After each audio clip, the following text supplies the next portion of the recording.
हर हर महादेव। माई बाबा की कृपा आप सब पर बनी रहे। शिवरात्रि का जो टॉपिक हमारा चल रहा था उस टॉपिक को अब मैं कंटिन्यूटी में आगे बढ़ा रही हूँ। तो उसमें हमारा जो टॉपिक रह गया था तो उसमें मेन चीज़ ये रह गई थी कि जो शुक्र है उससे रिलेटेड हम क्या रेमेडीज़ कर सकते हैं। तो शुक्र से रिलेटेड अगर मैं आपको रेमेडी बताऊं, अगर आपकी वाइफ से रिलेटेड कोई प्रॉब्लम आ रही है, रिप्रोडक्टिव सिस्टम में कोई प्रॉब्लम आ रही है, साथ में आपको पैसे की इनकम में कोई प्रॉब्लम आ रही है, क्रिएटिविटी वाले काम जो है आपका बिजनेस सही नहीं चलता, साथ में आपका क्रिएटिविटी में माइंड नहीं सेट होता, कोई भी रचनात्मक कार्य जिसको आप एक काम को एक शेप देना किस तरह हमें करना है वो आप नहीं कर पाते हैं, तो आपका शुक्र जो है वो आपको नेगेटिव रिजल्ट दे रहा है।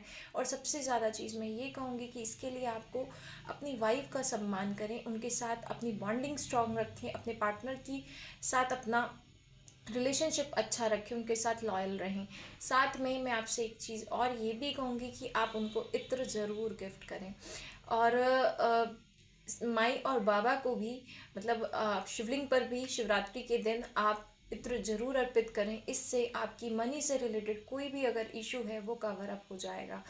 अब हम अपने टॉपिक को आगे बढ़ाते हुए तो सबसे पहली चीज़ हम जिस पर बात करने वाले थे कि शिवलिंग पर जल क्यों चढ़ाना चाहिए, तो उस टॉपिक को उठाते हुए मैं सबसे पहली चीज़ आपसे ये कहूँगी कि शिवलिंग पर जो पौराणिक कथा के हिसाब से हमें मिलता है रीज़न, उसमें ये है कि महादेव जी ने विष का पान किया था।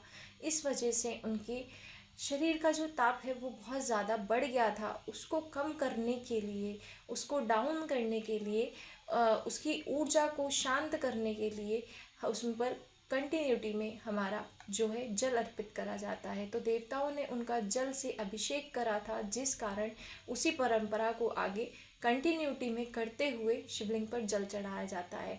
अब अगर मैं इसको साइंटिफिक रीज़न ले लूँ तो जितने भी ज्योतिर्लिंग हैं हमारे, उन पर बहुत ज़्यादा हाई लेवल में रेडिएशन होता है जो अपने आप में एक पर्ले काली एक जिसे कहूँगी कि पर्ले जैसी स्थिति को उत्पन्न कर सकता है। तो इसलिए उस ऊर्जा को शांत करने के लिए वहाँ पर कंटिन्यूटी में जल अर्पित करा जाता है।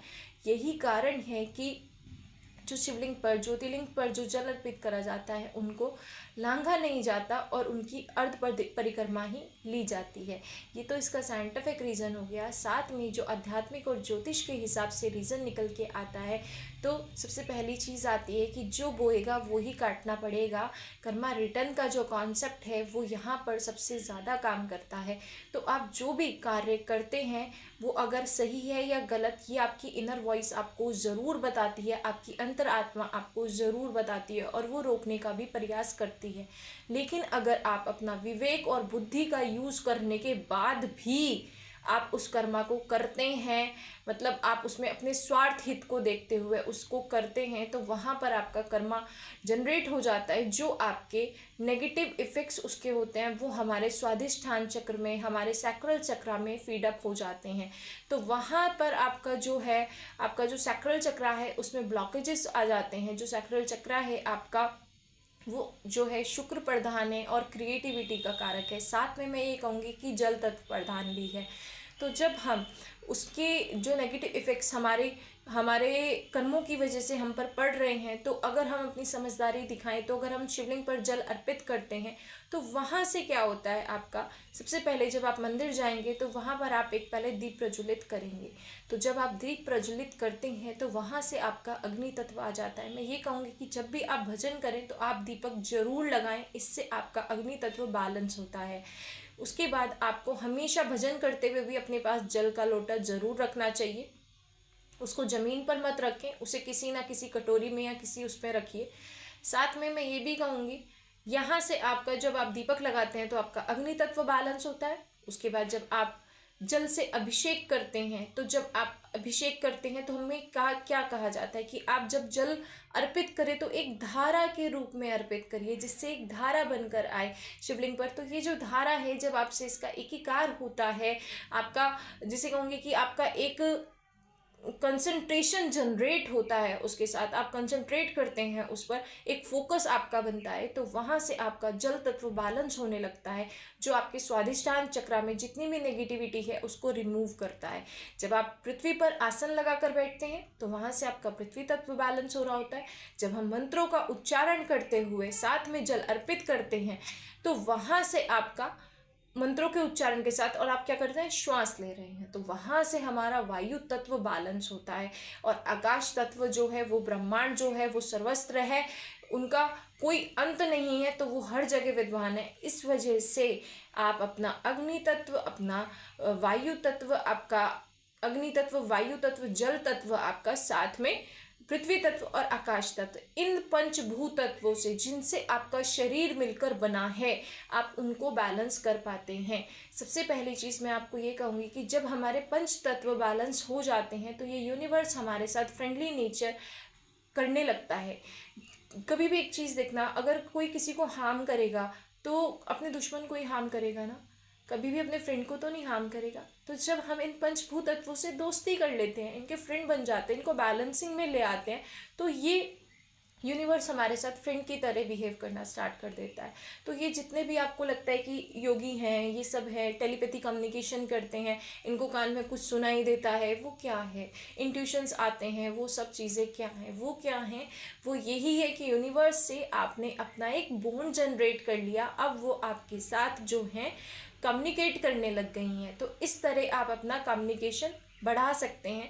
दूसरी चीज़, अगर मैं इसे शिव शक्ति ऊर्जा के हिसाब से लूँ तो आप इसके माध्यम से अपने शिव तत्व को ही पूज रहे होते हैं। जो शिवलिंग है उसकी आकृति अगर आपने पढ़ा हो तो हमारे जो पीछे ये वाला पोर्शन होता है, इसमें जो पीछे आकृति है, हमारा जो छोटे वाला माइंड होता है, जो उसकी आकृति शिवलिंग जैसी ही होती है, तो आप उसको पूज रहे होते हैं। इस तरह हम अपने शिव तत्व को ही उस शिवलिंग के रूप में माध्यम से पूज रहे होते हैं। तो ये जो रीज़न था, ये रीज़न था जिसकी वजह से हमें शिवलिंग पर जल चढ़ाना चाहिए, और इससे हमारे नेगेटिव जितने भी हमारे कर्मा से हमारे नेगेटिव इफेक्ट हम पर आते हैं वो धीरे धीरे रिलीज होने लग जाते हैं, और हम में सकारात्मक ऊर्जा बढ़ने लग जाती है। और ये सकारात्मक ऊर्जा हमारे और समाज के उत्थान के लिए बहुत ज़्यादा कारगर है। दूसरी चीज़, अगर मैं अपने टॉपिक को बढ़ाऊँ कि हमें नाम जप और मंत्र जप क्यों करना चाहिए, तो सबसे पहली चीज़ मैं आपसे ये कहूँगी कि नाम जप और मंत्र जप करने से हमारे साथ क्या होता है। सबसे पहली चीज़, तुलसीदास जी की एक बहुत सुंदर लाइन है, वो कहते हैं, कलयुग केवल नाम आधारा, सुमरे सुमरे नर उतरे ही पारा। तो जो व्यक्ति नाम जप करेगा, जो नाम है ना, वो ही कलयुग से हमें पार लगाने वाला है। तो हमें नाम जप का जाप जरूर करना चाहिए, मैं आपसे यही कहूँगी। और साथ में जब हम नाम जप करते हैं ना, या मंत्र जप करते हैं, तो उस एनर्जी की, उस देवीय शक्ति की हम ऊर्जा को अपने साथ कैरी करने लग जाते हैं। वो ऊर्जा हमारे आसपास एक ऑरा जनरेट कर देती है, जिसमें कोई भी नकारात्मक ऊर्जा हम पर इफेक्ट नहीं कर पाती। यहाँ तक कि मैं ये भी कहूँगी आपसे कि अगर कोई गलत व्यक्ति आपकी लाइफ में है, आप देखेंगे जो बहुत ज़्यादा इंट्यूटिव पर्सन्स होते हैं, उनके क्लोज वन आपको बहुत कम मिलेंगे, एक दो फ्रेंड उनके मिलेंगे, ज़्यादा नहीं मिलेंगे। अगर आपकी लाइफ में एक दो फ्रेंड है ना, बहुत अच्छी बात है। उसका रीज़न यही है कि आप हाई वाइब्रेशन वाले पर्सन हैं, आपकी वाइब्रेशंस जो हैं वो लोअर वाइब्रेशन मैच नहीं करती हैं। तो जो लोग आपकी वाइब्रेशन से मैच नहीं करते हैं, यूनिवर्स उन्हें आपकी लाइफ से अपने आप बाहर निकाल देते हैं। साथ में यूनिवर्स को देखिए, जब आपके वो फ्रेंडली हो गए तो क्या होगा, जब वो उन्होंने आपके साथ फ्रेंडली नेचर में आ गए, तो आपको तो नहीं पता ना कि कौन आपके लिए हार्मफुल है। आपके सामने तो बहुत अच्छा बिहेव करा जा रहा है, लेकिन पीठ पीछे आप ही के खिलाफ पता नहीं क्या क्या गढ़ा जा रहा है। तो उस चीज़ को लेकर पर यूनिवर्स को सब पता है, माई बाबा को सब पता है, एनर्जीज को सब पता है कि कौन क्या खेल खेल रहा है। तो उन एनर्जीज को पता होता है, कोई ना कोई ऐसा ड्रामा, कोई ना कोई ऐसी चीज़ आपकी लाइफ में जनरेट करी जाएगी, जिससे आपके सामने बिल्कुल दूध का दूध और पानी का पानी कर दिया जाएगा, जिससे आपको प्रोटेक्ट कर लिया जाएगा कि आप उन फ्रॉड वाले चीज़ों से बाहर आ सकें, आप उस चीज़ को जान सकें। तो ये चीज़ बहुत ज़्यादा होती है अगर आप नाम जप और मंत्र जप करते हैं। और एक चीज़ मैं आपसे कहूँगी, मेरी खुद की लाइंस लिखी हुई हैं और मुझे बहुत अच्छी लगती हैं ये लाइंस। मैं ये कहती हूँ कि प्रेम भक्ति से बड़ी कोई साधना नहीं है और अपने इष्ट को पाने के लिए समर्पण से बड़ा कोई साधन नहीं है। तो प्रेम भक्ति जो है वो अपने आप में सर्वोपरि है।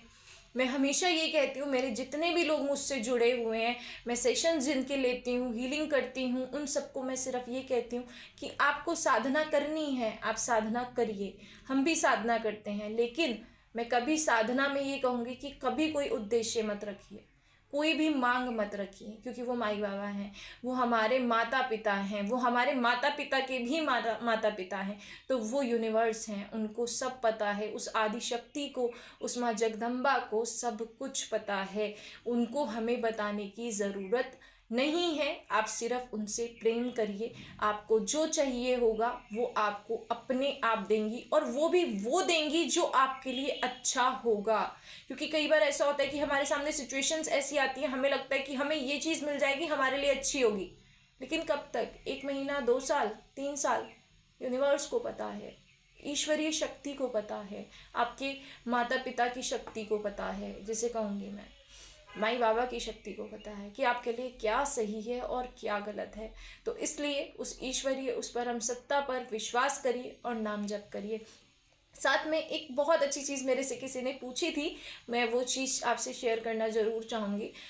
मेरे से आज की मॉर्निंग की बात थी, तो उन्होंने मुझसे पूछा कि भजन आप हमेशा ये कहती हैं जब भी सेशन लेती हैं, तो जब लास्ट करती हैं तो आप कहती हैं अच्छा चलिए राम राम सबको, सब लोग भजन करिएगा और खुश रहिएगा।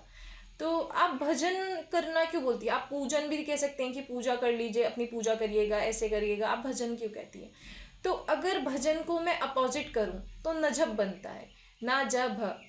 तो नजब जो है आपकी नब्ज, आपकी नाड़ी, ठीक है? अगर हिंदी में उसका मीनिंग निकालूं तो मैं नब्ज का आपका नाड़ी आता है। तो ये जो नाड़ी है, जब आपका भजन जो है वो नाड़ी में, आपकी प्रत्येक 72,000 नाड़ियां हैं, आपके रोम रोम में आपकी ईश्वरीय शक्ति का नाम चलने लगे, उसे हम भजन कहते हैं। तो मैं ये कहती हूँ कि आप भजन पर फोकस करिए।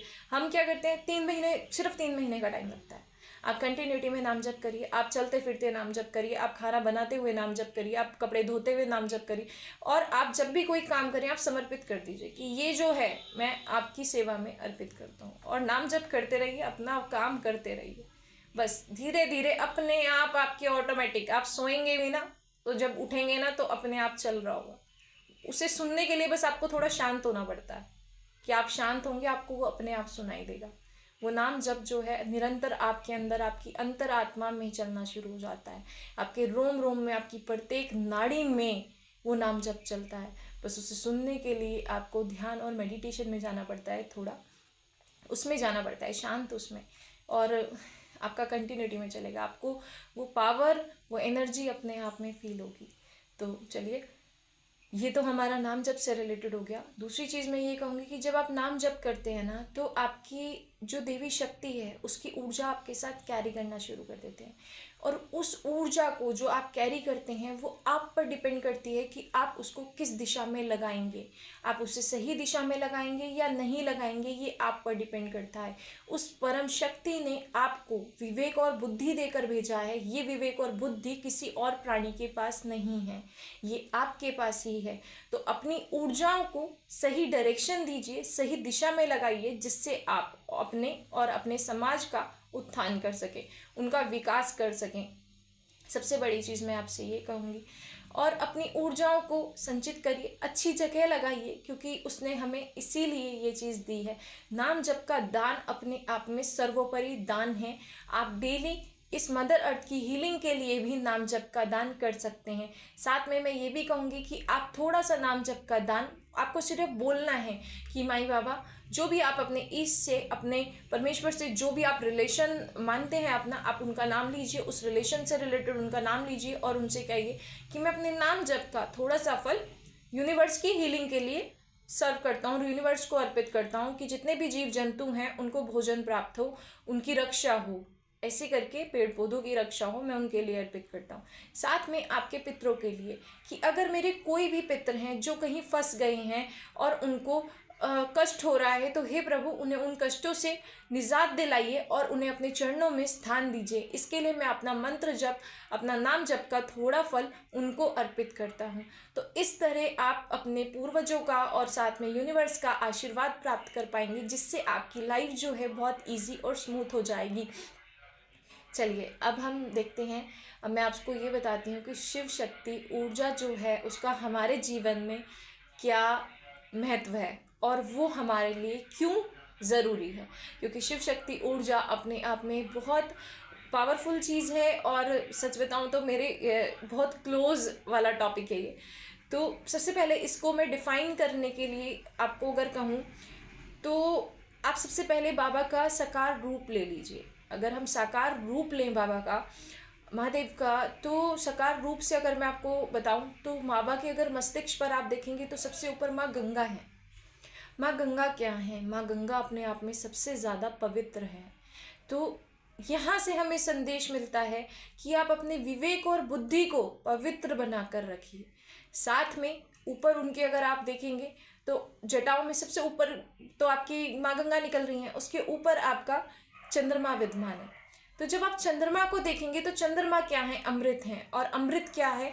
इस संसार रूपी जगत में अगर मैं अमृत को कहूँ तो आपको मान सम्मान, आपकी प्रशंसा, आपकी खुशी, आपका सुख जो है वो आपका क्या है?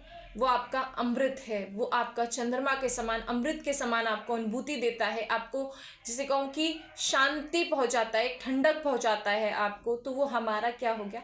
अमृत हो गया। वैसे ही सेम बाबा के गले में क्या है? हलाहल विष। तो जो विष है वो क्या है? दुख है, दारिद्र है, पीड़ा है, कष्ट है। ये जीवन में जितने भी कष्ट हैं वो सब क्या है? एक विष के समान है।